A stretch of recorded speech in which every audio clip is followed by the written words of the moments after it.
Bon dimanche matin à tous. C'était pas mon plan du tout ce matin. Nous étions en train de profiter du beau temps quand subitement, 2023, il se met à tomber des chaudières d'eau du ciel. Je m'en donne une vidéo que je veux faire depuis un petit bout. Nous, on a dormi ici cette nuit. C'est pas juste fait pour les campings, c'est pas camping. Ici, on est chez les amis, très loin. Ça nous a fourni du lit pour 7. Je vais faire une petite vidéo sur comment éviter les troubles avec une spa tente lorsqu'il pleut comme il pleut en 2023. Parce que la pluie de 2022, ce n'est pas un problème, mais en 2023, c'est fou. Donc, numéro 1, toujours important de tendre ce côté-là.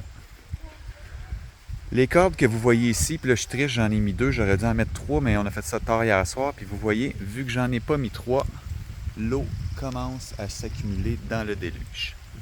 D'où l'importance de mettre toutes les cordes pour que l'eau coule et ne s'accumule jamais ici sur le dessus. Un surplus d'eau là pourrait faire plier la pôle qui est en dessous.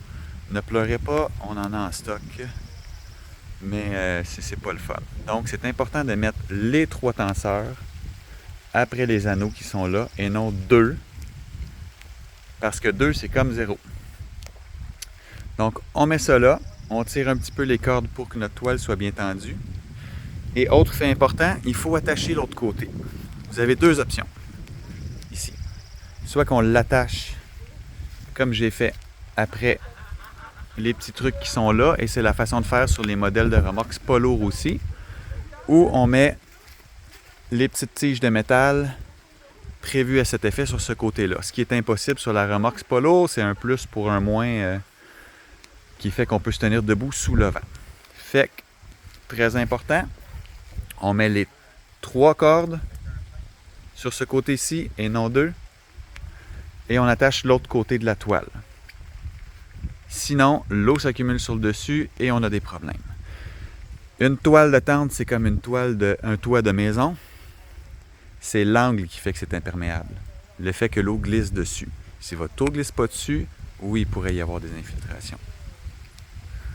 À l'intérieur de la tente, on ferme toujours le puits de lumière. Quand on n'est pas là, puits de lumière qui est ici au plafond. Les fermetures éclairs ne sont pas étanches et c'est normal. On ne voudrait juste pas que l'eau s'accumule dedans et fasse une grosse poche si jamais la toile avait mal été tendue. Donc, les cordes, la toile noire aux 2 bords, le puits de lumière. Dernier petit truc, le rebord de votre tente, ici tout le tour, il protège le point d'insertion. Si jamais il était retourné vers le haut comme ça, je peux me ramasser avec une grosse piscine dessus parce que oui, c'est imperméable et si j'ai une piscine dessus, ça va être capable de rentrer par la porte qui est là. Donc je vais aller mettre ma 3e corde tout de suite avant de me faire avoir. Puis je vous souhaite bon camping à tous.